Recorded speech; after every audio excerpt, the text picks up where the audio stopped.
This podcast was produced by OAR FM Dunedin with support from New Zealand On Air. Kia ora, assalamu alaikum. Welcome to another episode of Headscarves and Good Yarns. And I know I say this every single episode, yeah, I'm like a broken record, but this is really such a juicy episode. Dare I be bold enough to say my favourite episode so far? Gosh, I know it's only April and it's so wild to be saying this, but really, this book that inspired this episode really gave me so much food for thought and literally took the words right out of my mouth and just said it in a more eloquent way. And just to illustrate to you how chef's kiss this book is, we're going to start this episode with just a little snippet of the book. And I'm warning y'all now, it is bold and it's not a comfortable one, but I think something that we really need to sit with, especially with how, considering the current state of the world. So Omar al-Akkad, who wrote the book One Day Everyone Would Have Been Against This, writes, the moral component of history, the most necessary component, is simply a single question asked over and over again. When it mattered, who sided with justice and who sided with power? What makes moments such as this one so dangerous, so clarifying, is that one way or another, everyone is forced to answer.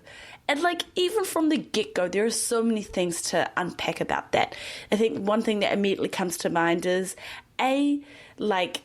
that last point, that one way or another, everyone is forced to answer.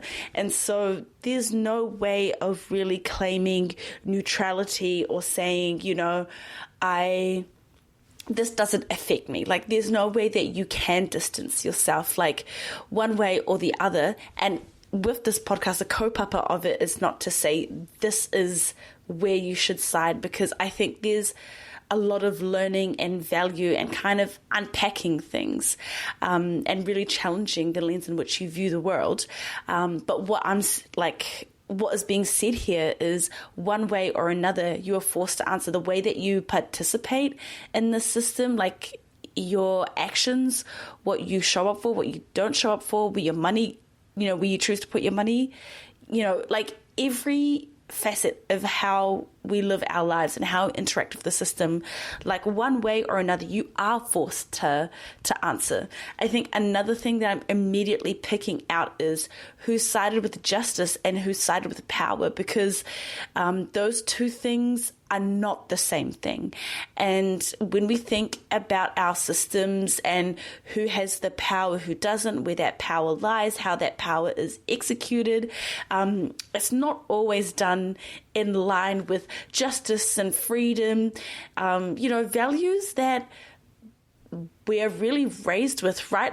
If you think back to your younger self, and the stories that we were told, whether it was through books or movies, there's always a good guy, there's always a bad guy, there's this idea of justice and freedom. And then you grow up and realize it's actually not like that in any way, shape or form. And the last bit that's really standing out to me is when it mattered. And the reason why it matters, we're about to get into all of it.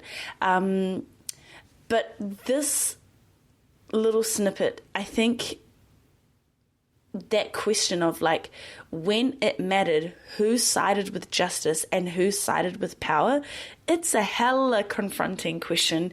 It really collapses that illusion that we have time. It really collapses the illusion that has nothing to do with us. And I think there's this really strong suggestion there is, that moral clarity is not something that we arrive at later, and it's something that we are already in this moment being asked to respond to, whether we realize it or not, whether we like it or not. And even silence is an answer. You know, when Omar said, you know, one way or another, everyone is forced to answer, even silence is an answer. And I really want to start this kōrero with the fact that the truth is not hidden. It is recognized when it becomes convenient. And really, this is like the backbone of the whole book. Everything that Omar is saying, or how, you know, we say Umar is saying. And it's not that the truth is diluted. That's never been the problem. It's that the truth has a timing problem. And I'm not saying in its existence, but in its recognition. Because we, and I'm saying this collectively as society, we often know that something is wrong long before we, and when I say we, again, I'm meaning society, are willing to say that it's wrong. And that gap between knowing and saying, that is where all of the power lies. Like in the book, Alucard talks about this like quiet delay, this checking of quote unquote polite society. And I think the main thing Homeboy is trying to say is that recognition is not driven by conscience alone. It is gated by consequence. And I know, let's rewind that back a bit, because that is a meaty sentence. But I think let's, you know, back it up, break it down with some examples. So let's cast our minds back to 2020, the death of George Floyd, and I feel like that set the world alight. And, you know, if we think about it, like, if we're getting real with it, police violence against Black communities, this example is specifically about US, but we know that it's not just a US problem. But it was not new in 2020. It was documented for decades. You know, if we go way back to the 90s, think about Rodney King. I mean, that footage existed, it circulated, it sparked outrage, but the officers were acquitted. So really, you know, what has changed between 1991 and 2020? Other than the fact that in that time, millennials probably have now bought houses, have babies, and have knee issues.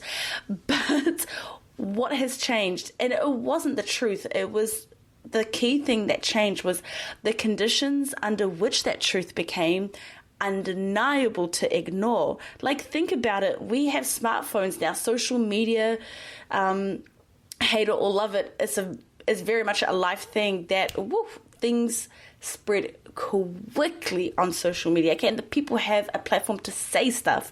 And also the backdrop of that is, and this happened in a global pandemic that forced people to sit still and watch. We literally watched a man have his breath taken away from him. Something that is just so human, and like, literally we need to breathe to stay alive. You know what I'm saying? Like, we watched something so like fragile and so human just taken away from someone, and there was there's really no running from that. We were all at home, and so it got to the point where like the cost of not recognizing the truth became higher than the cost of recognizing it. And there are so many other examples in different ways that you can really talk about this. It's, you know, if we think about the Vietnam War and images of the napalm girl photograph, you know, it was a child running, burned, screaming, that circulated globally. But again, violence wasn't new, isn't new, but what changed was the visibility threshold. And, you know, when the truth becomes impossible to contain and politically costly to deny, that is when recognition accelerates. You know, even thinking back to the Me Too movement, first, sexual harassment and abuse in industries like Hollywood were known internally for so long. And, there were whisper networks and survivors spoke but were not believed or were silenced. And even before really Hollywood came into it, the Me Too movement was started by a Black woman. And then a tipping point, that point where the truth became impossible to contain and politically costly to deny when you have high-profile cases, collective testimony, media amplification. And so I think with all of these examples, you can see that not that there is a discovery of truth, but the collective permission to finally acknowledge it. And if you really get deep with it and think about it, it's not that people didn't know, it's that it wasn't yet safe to say they knew. And you know what, y'all? That should really disturb all of us. That should unsettle all of us. Because if you really think about it, it means the truth is not just about evidence, it's about timing, it's about power, it's about risk. So can you see how that really exposes this double standards when it comes to morality, and how truth is only recognized when it's convenient to do so? And so it may look like, sometimes with some things that when we are celebrating progress, it comes as a hindsight, and it comes at a time when the threat of quote unquote resistance no longer exists.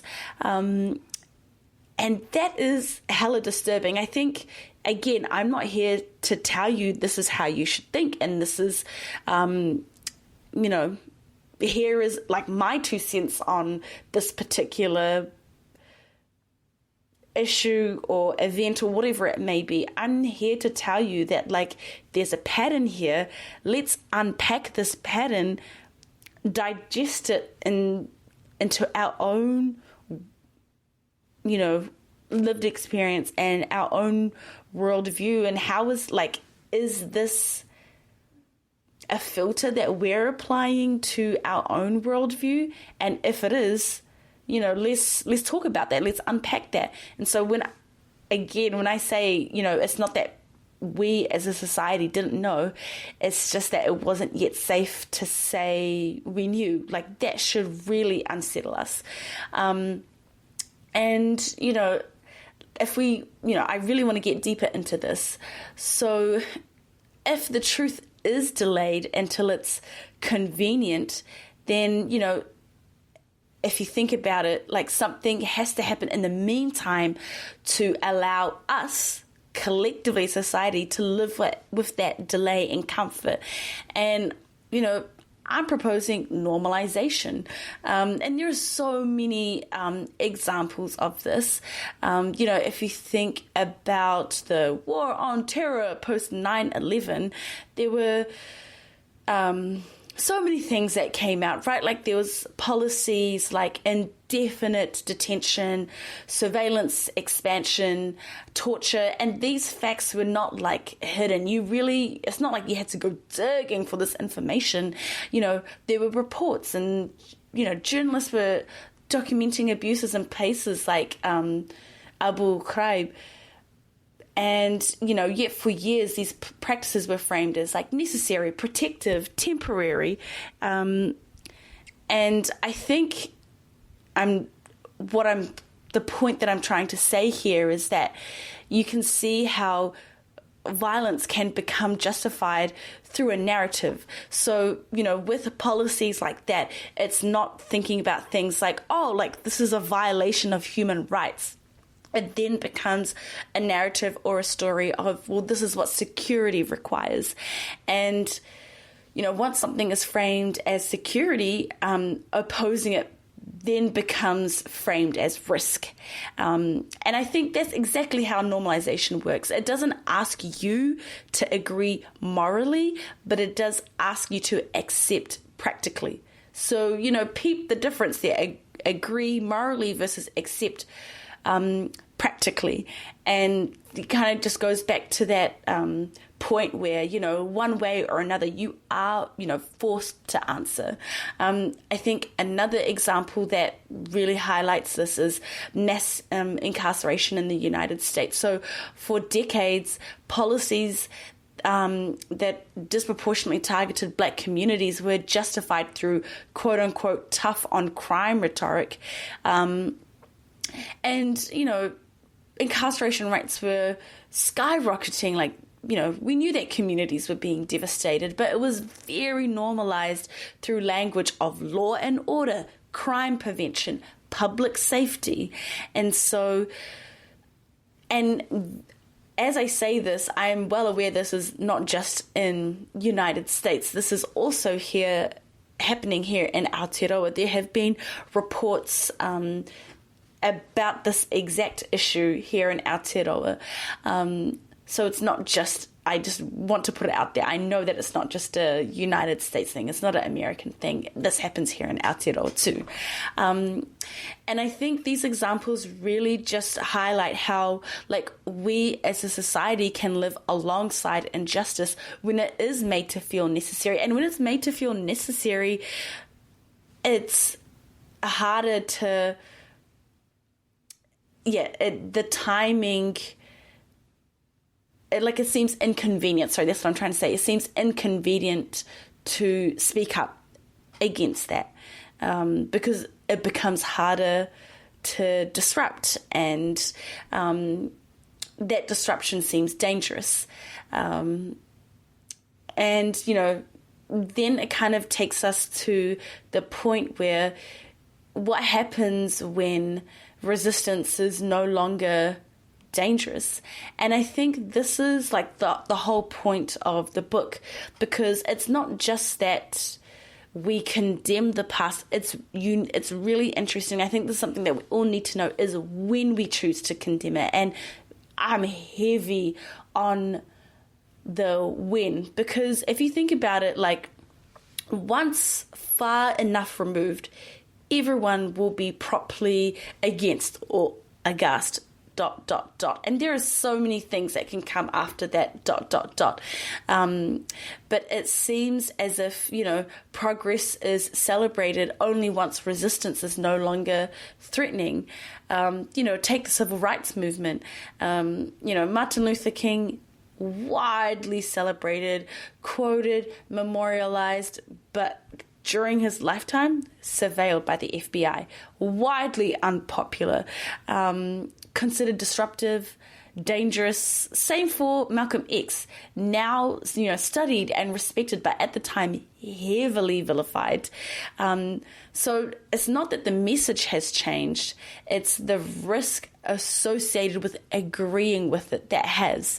And once the movement has succeeded, or, partially absorbed, the threat is diminished. And then comes the celebration. If we think about Nelson Mandela, Mandela was labeled a terrorist by Western governments for years, but now global icon. And it just really illustrates that point. We celebrate resistance once it no longer requires us to resist. And again, that should make us hella uncomfortable, because, the quiet part that, the part that's said quietly with that is that it suggests that our admiration for past justice movements does not necessarily translate into support for present ones. And it's easier to and I say this loosely because, there's still a lot of work to do, but it's easier to honor for lack of a better word, finished struggle than to join an ongoing one. And I, really want to get into the nitty-gritty of this by really going in depth with a particular example. So let's talk about films like Black Panther. And it really is just a celebration of Blackness.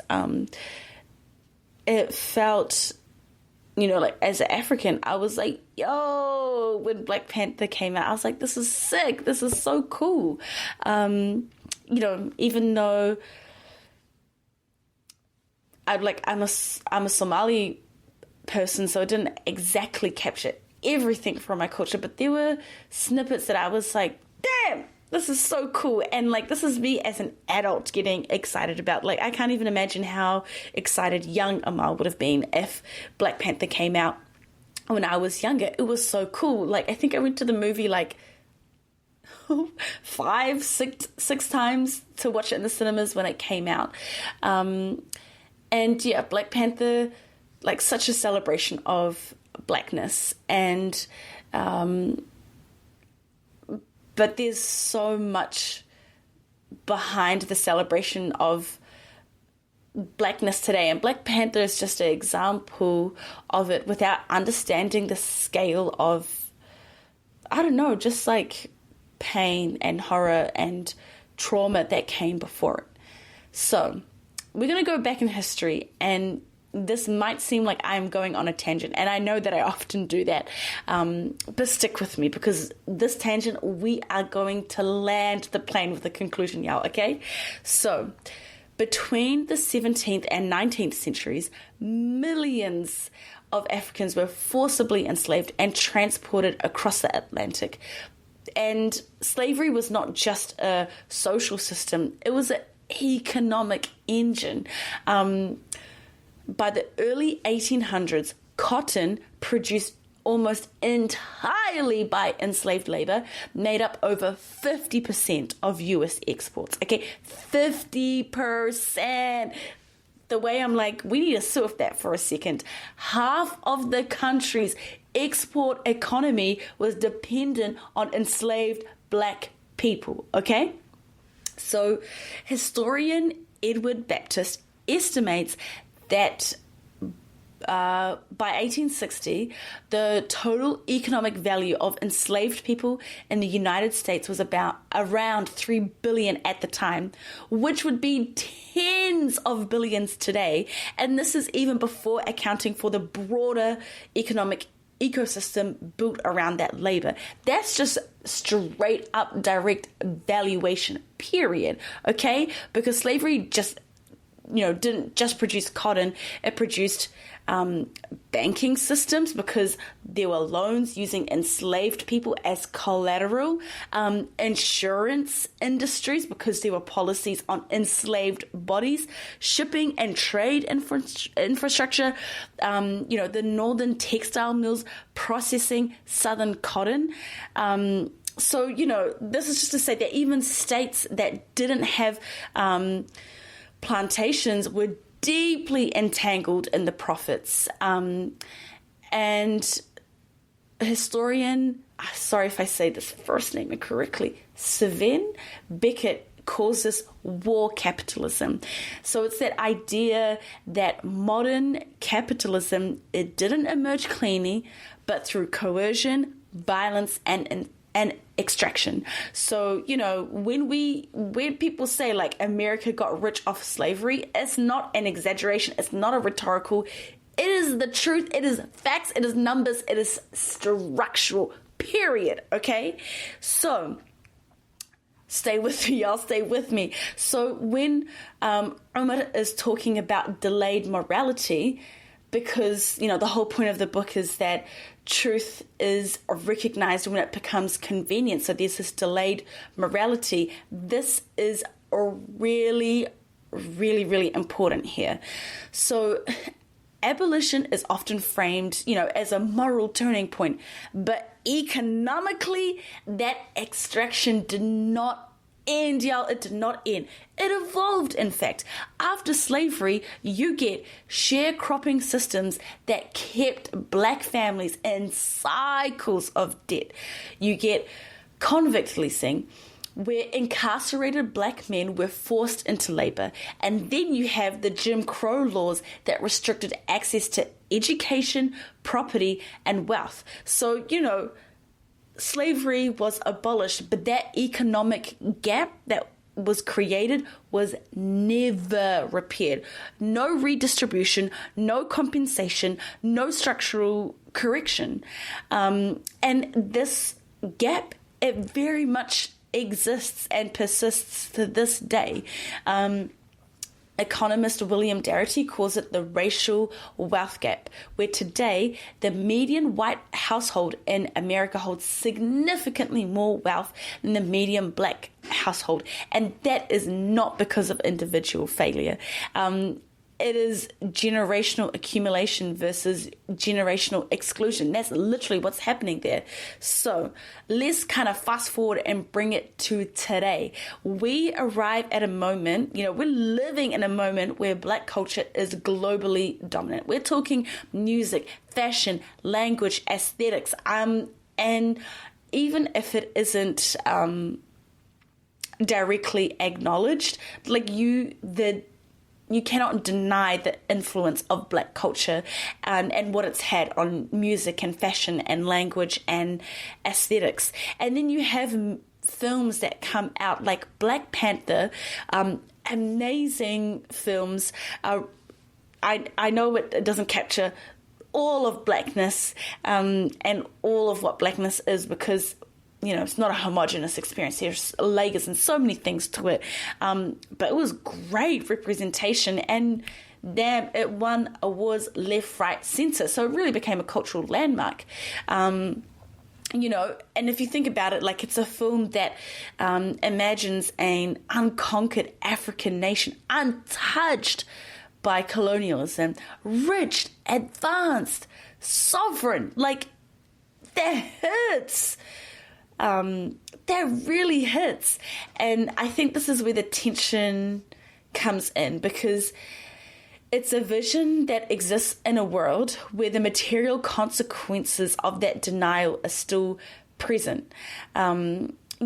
It's, again, like every single time, just anything that we talk about on the show, it is layered, okay? But it's just kind of leaves bitter taste in your mouth, because you have award-winning movies that have strong Black representation. I know I've talked about Black Panther, but we've recently had Sinners. That's won awards too.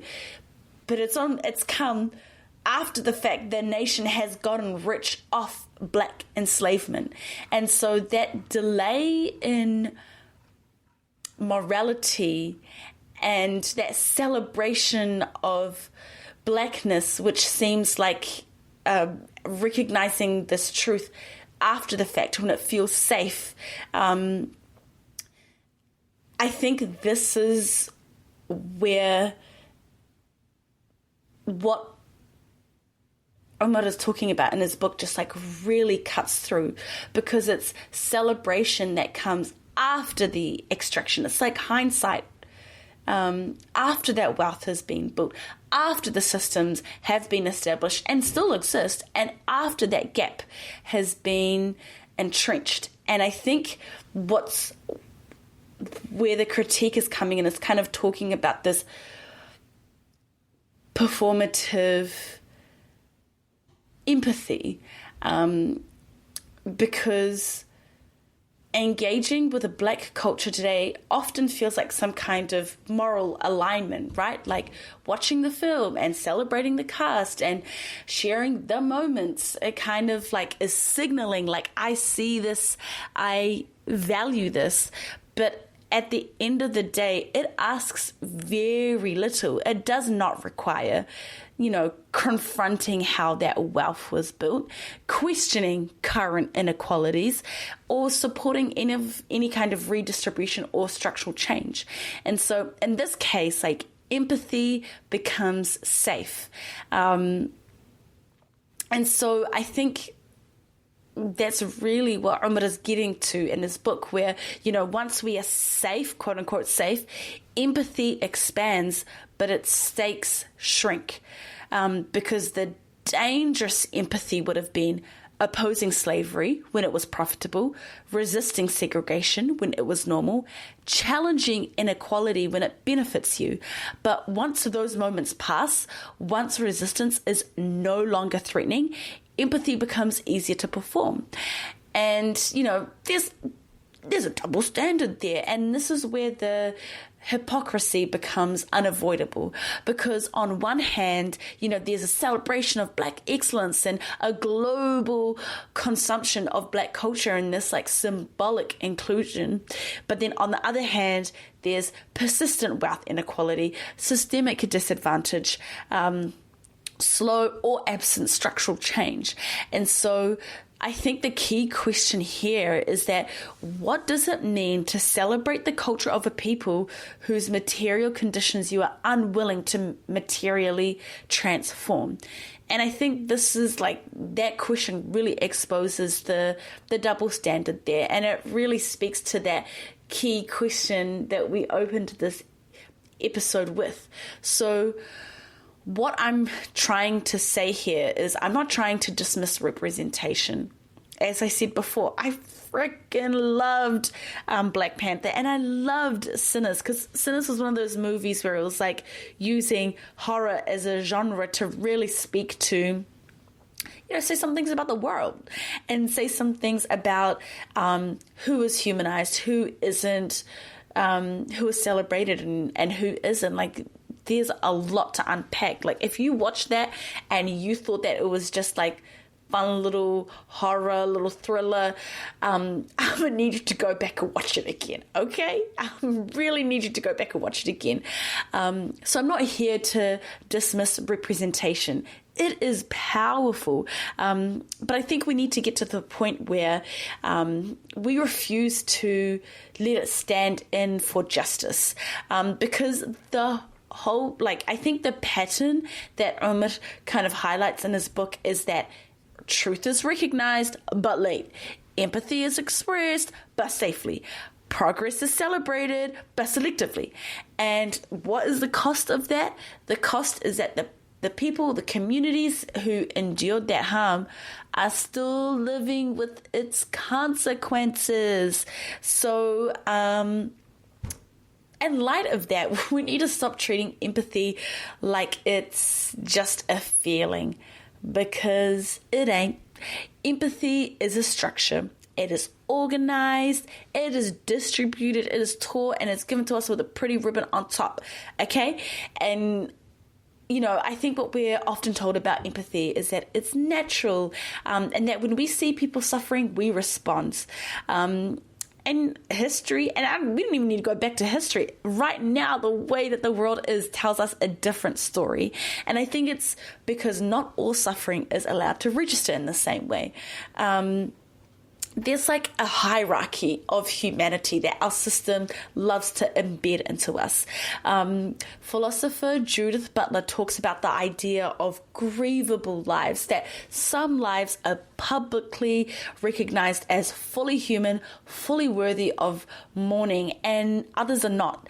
And when you really start noticing that and you sit with that, it really just changes everything, because it then explains why some deaths are personalized and others are anonymized. And if we think about media, when certain tragedies happen, we are given names and photographs and childhood stories and interviews with grieving families, and we're really invited to feel.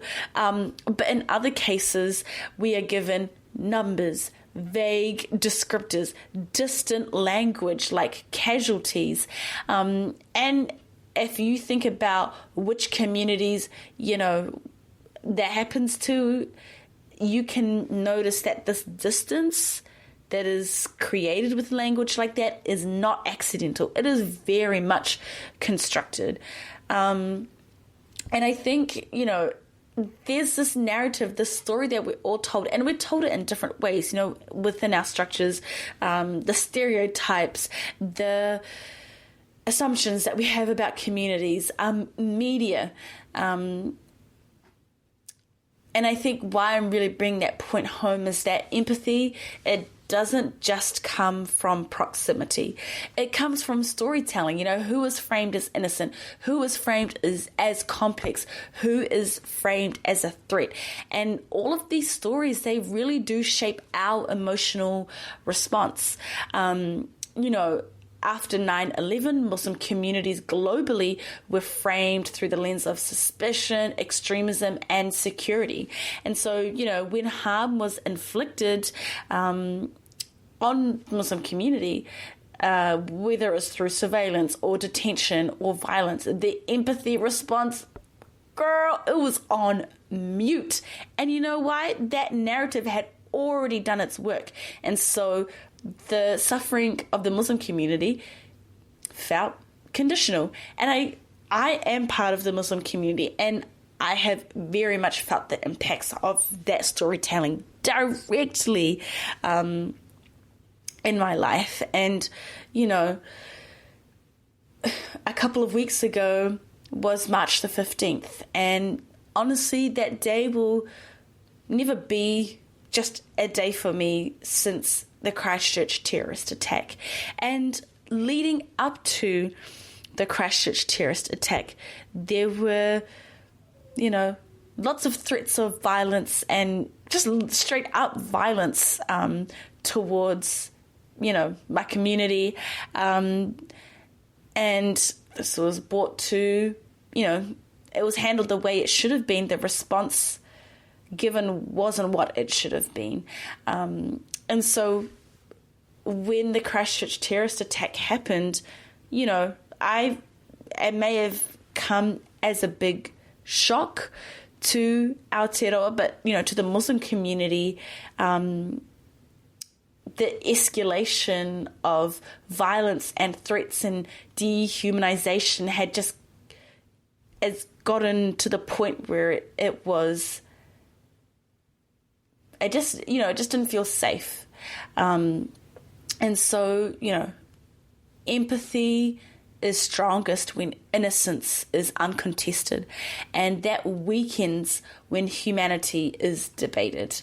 And I think when we talk about empathy, there's also this quiet question that sits underneath it all, which is, did they deserve it? And it sounds weird even saying that out loud, but it is a question that is constantly implied. And you can see it in how victims are discussed. We're talking about, what was their background? What choices did they make? Are they good victims? And that question, or the answers to all those questions, determines how much empathy is extended. Because if someone or a community is seen as flawed or complex or politically inconvenient, their suffering becomes much easier to justify or just straight up ignore. So the politics of deservingness is complicated, but scholar Lily Choliaraki terms this as the conditional spectator, and this is where audiences or society engages emotionally, but within the limits that protect their worldview. So when you think about it, empathy becomes partial, it becomes negotiated, it becomes reversible. And so if we tie in this kōrero around empathy and the timing of truth and the convenience of it, it's not that empathy, it's not that it's unequal, it is timed. When harm is ongoing and it's not convenient for the truth, or when resistance seems too dangerous, then empathy is cautious. It asks questions like, what's the full story? Is this accurate? There are two sides, right? But once the harm is over, once history has kind of settled that debate, empathy becomes expansive. And instead of asking those questions of like, there are two sides, right? Is this accurate? What's the full story? We're now saying things like, how did this happen? This is horrific. We would have stood against it. And I think that shift it reveals something hella uncomfortable about us as a society and our systems, is that, when empathy grows when it no longer requires anything from us. Because real-time empathy, dangerous, because it might require us speaking when it's unpopular. It might require disagreeing with your community. It might require risking your reputation. But delayed empathy, now that's safe, and it allows us to feel deeply without doing anything differently.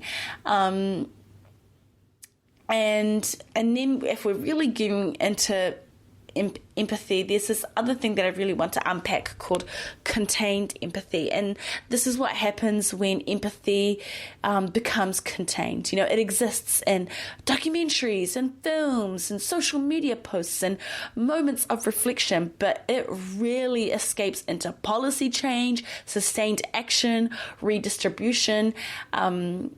And I think, if you think about the main point of Umar's book, it kind of becomes unbearable because it suggests that empathy is not failing. It's functioning exactly as it's designed, but allows us to feel like good people without requiring us to challenge power.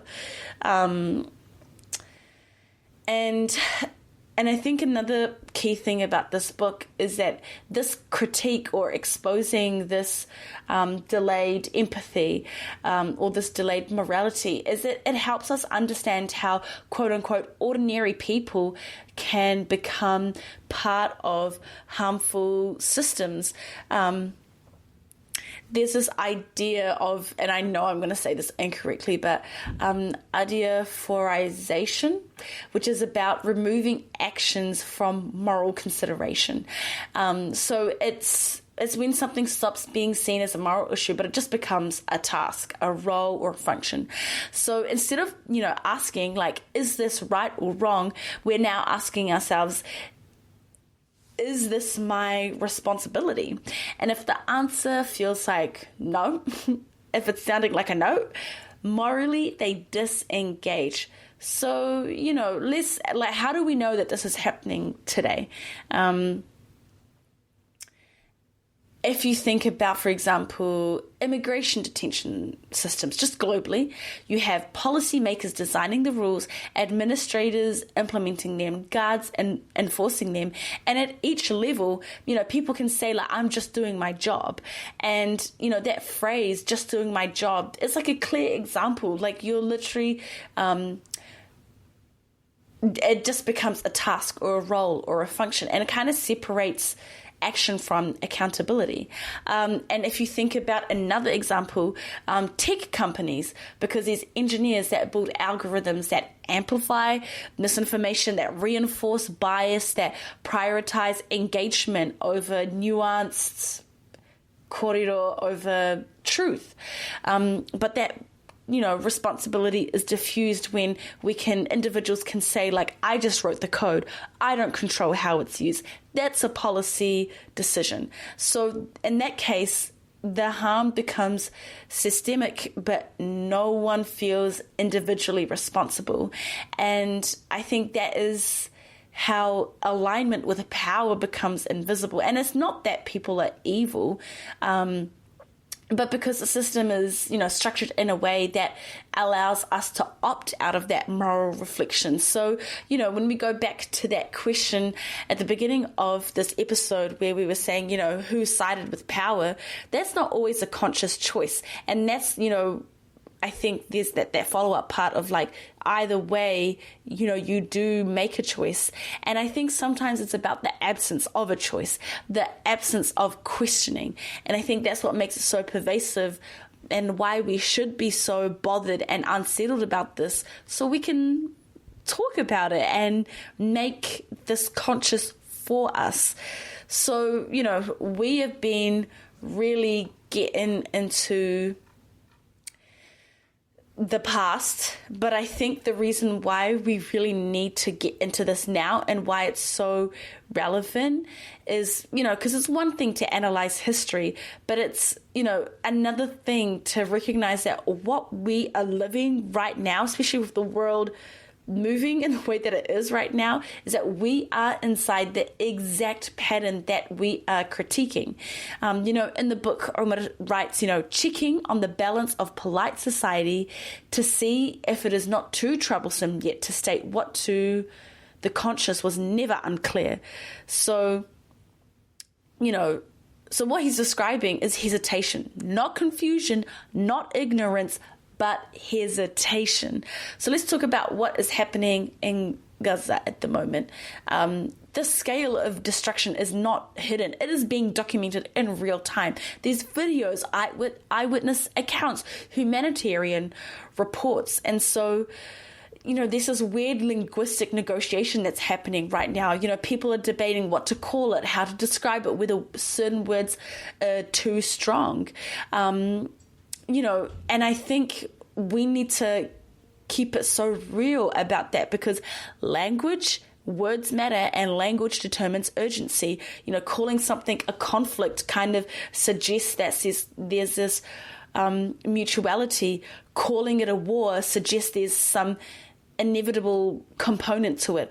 Calling it a genocide, which is what it is, and it has been ruled that demands accountability. So, that hesitation, it's not just a semantic thing, it is strategic, because once you name something clearly, you are implicated in what happens next. And so it's kind of like this weird, waiting for consensus.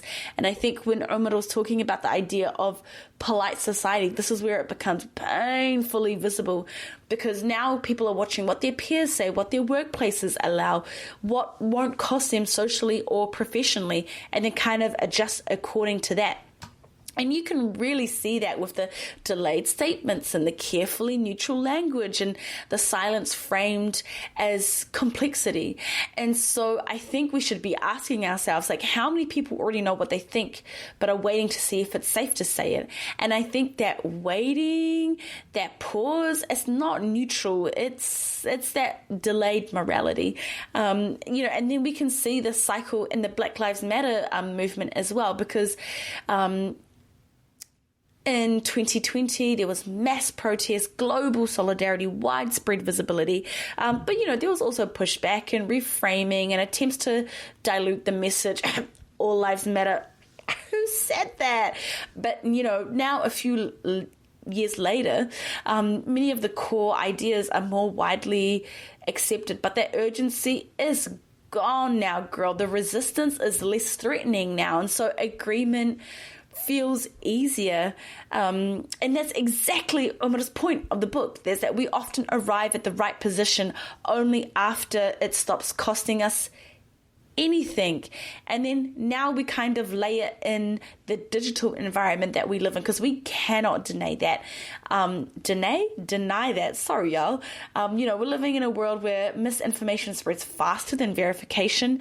Emotionally charged content is amplified. Algorithms reward engagement, not accuracy. And so we're navigating a system that's designed to confuse and overwhelm and fragment. So, in that environment, hesitation, it feels rational, right? Because if everything is uncertain, then waiting feels responsible. But at some point, that uncertainty becomes a shield and a way to avoid taking a position. And we're also living in a time where we're seeing a rise of extremist ideology, globally. And, at first there's this minimization, there's this dismissal. It's just, it's just fringe. And then later there's concern and recognition and retrospective analysis. And so the question then becomes why does it take escalation for recognition to happen? And the answer to that is hell uncomfortable, y'all, because early recognition would require early action, and early action is disruptive. And I think it just comes back to the whole question that was presented, at the beginning of this episode, is that, and that question is not meant to be just a historical reflection, but as a present demand. Like, when it matters, who are you aligning with?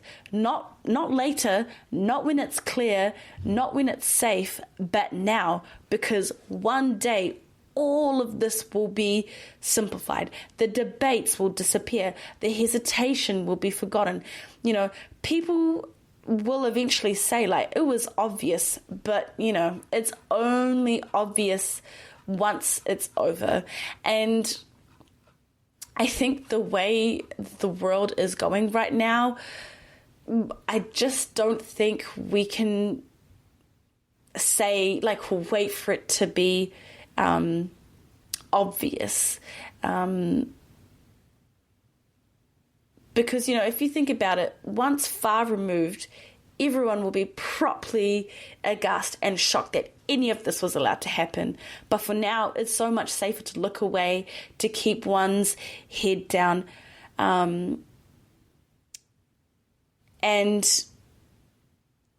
we just cannot afford to do that anymore. I think we really need to challenge the values that, that was kind of drilled into our heads in the stories that we were told about the idea of freedom and justice prevailing and the concept of, like, good people versus bad people, because,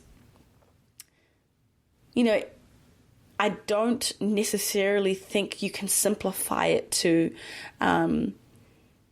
good or bad people. I think it's a lot more complicated than that, especially when we're living in a system where there's that more delayed morality, and the system is built in a way where it's easier to not question the sources of power. And I think with the way that the world is going, we really need to, we don't have the time to wait and the time for the truth to be recognized when it's convenient to do so. Like before we were talking about Black Panther. But, if you think about governments and, like, all of the truth-seeking commissions that have been, reports that have been done the past, not even just couple of years, I feel like as of late there have just been lots of commissions, like truth-seeking commissions, but it just seems like it comes only after hundreds of unmarked graves are long dead and forgotten. Like, I think the whole point of this is to say that this acknowledging the truth, but much later, it comes at a cost. And I think, with the way things are in the world, that cost is too high. So again, I'm not here to sit down and tell y'all this is exactly how should be your take on, this particular issue, or what's going on in this part of the world, or what's going on right here in Aotearoa. I think that would be wrong of me to do so, because then that robs y'all of the opportunity to really sit with that.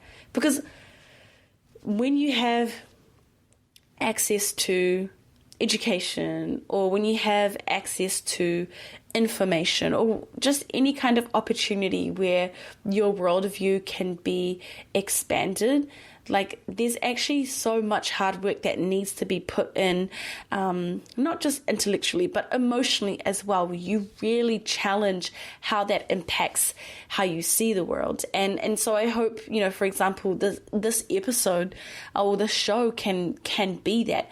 But I don't want you to then be like, well, this is how I should think about this.